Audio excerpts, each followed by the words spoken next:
Hey everybody, this is Dr. Samaira here. We're going to show you 5 easy things you can do to maximize your recovery after playing tennis.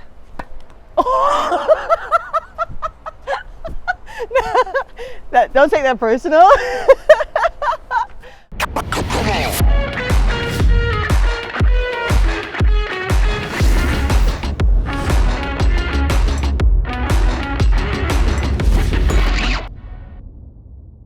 For all my fellow tennis players out there, one thing that helps our game is making sure we recover properly. There's a few stretches that we can focus on that will basically isolate the muscles that are mostly used during playing tennis. A lot of times when we're serving, our upper pecs and shoulders really get overworked. So we're going to do a couple of things that you can do before you play and definitely after you play. The first one, I call it a windmill. You're simply going to use one hand to touch the front of your shoulder. The shoulder that is out here, you're going to literally just roll your arm forward. And this is opening up your pec muscles and your shoulders, getting it nice and loose, especially before you play and definitely after you play. And then you reverse the motion and then go back. And do about 10 to 20 of these per side. And then of course, whatever you do on the right side, you do on the left. And once again, this is really good for after you're playing, especially after a lot of serving.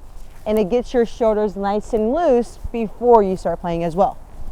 The next one that you can do to help also isolate and open up your shoulders is going to be the wraparound. So easy thing, I have this band here.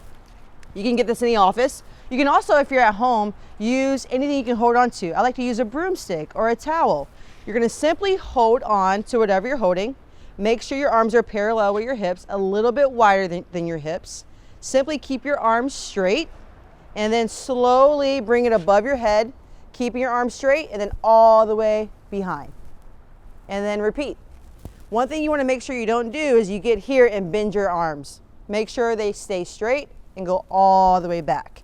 This is isolating your pec muscles, which is the front of your chest, getting proper motion for that shoulder mobility. Do about 10 to 20 of these before and after you play. The next thing to open up our shoulders, if you can't focus that we're doing our shoulders here, a lot of shoulder motion is needed. I like to use a yoga mat here.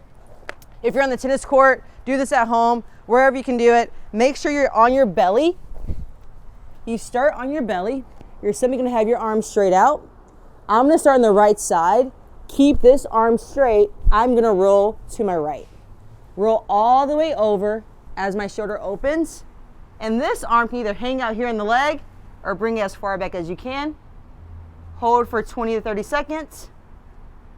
Simply roll back over. Do the opposite side. I feel this in my pecs and in the top and back of my shoulders. Hold. Can bring this back even more to open up the other side. Do that for about 15 to 20 seconds. Do it 2 to 3 times per side before and after you play tennis. The next thing we're going to show you as well is going to get your low back moving. A lot of times when we're playing tennis, whether it's your forehand, you're twisting, whether it's your backhand, you're twisting. So to get your low back ready for that twisting before and after playing, a simple motion you can do is get in a squat position. You're going to squat and then twist side to side. So once again, you're squatting to get your lumbar and your glutes ready to play or actually recover from playing. Once you're in that squat position, stand up and then twist side to side. This is getting your low back ready for your backhand, your forehand, or a good way to recover after playing as well. The last thing you can do for your low back is, once again, use your yoga mat, or if you're on the courts, simply, you're gonna lay on your back, bring one knee up, and then twist all the way over and hold. Do that for about 15 seconds and repeat. All the way up. Keep the bottom leg straight. Twist all the way over and hold. You can also do this in a more flowy motion. So that's more of a static hold. Or you can have your arms out and then slowly twist left to right, getting things to move better. This is really good to do after you play as well. So 5 easy tips. See you in the US Open maybe, Wimbledon, I don't know. See you there.